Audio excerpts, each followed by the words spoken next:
iş etmek gerek.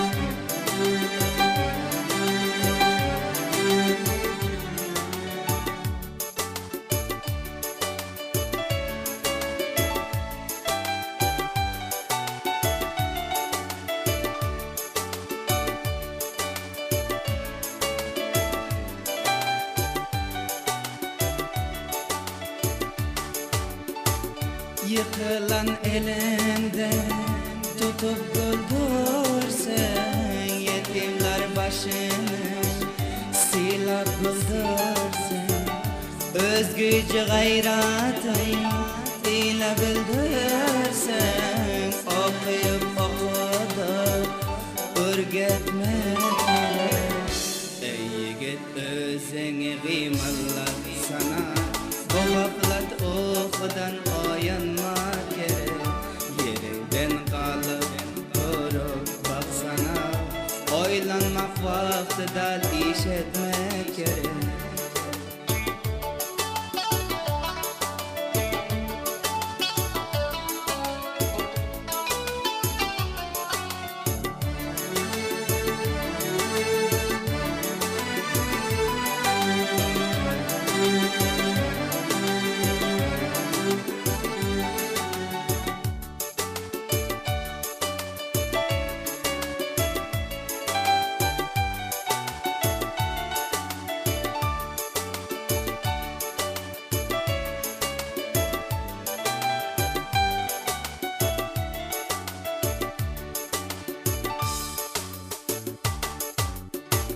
Geçmişten sağa kal, geleceğe çatılar.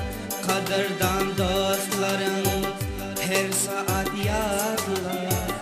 Yaman hain adamın kökünü otlar.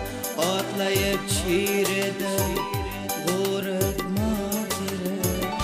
Ey yigit özüne kıymallah sana, bu gaflet okudan oyanmak gerek. Yerinden kalıp durup baksana, oylanmak vaktida iş etmek gerek.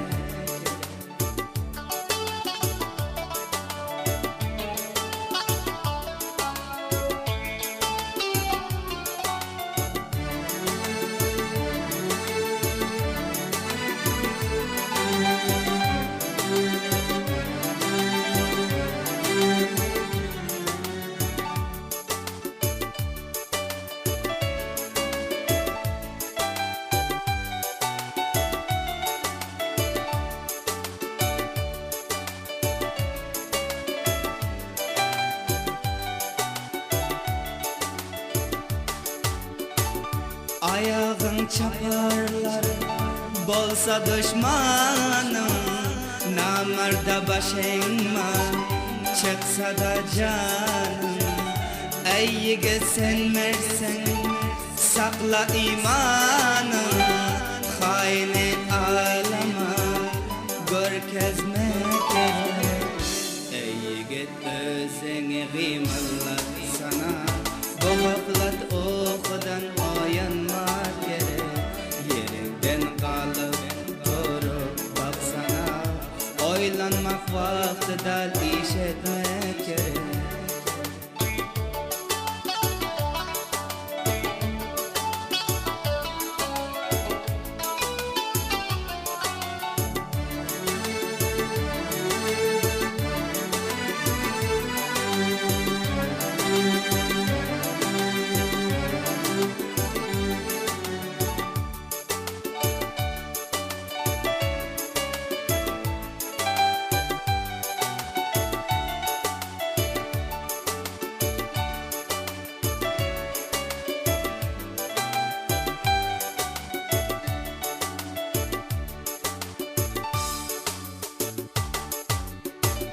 Koyaşlama işim bar yaxşı yamana, Xudayım mehriban her musulmana. İmanımız var, ol pak Kur'an'a, okuyup yolundan yürüyeyim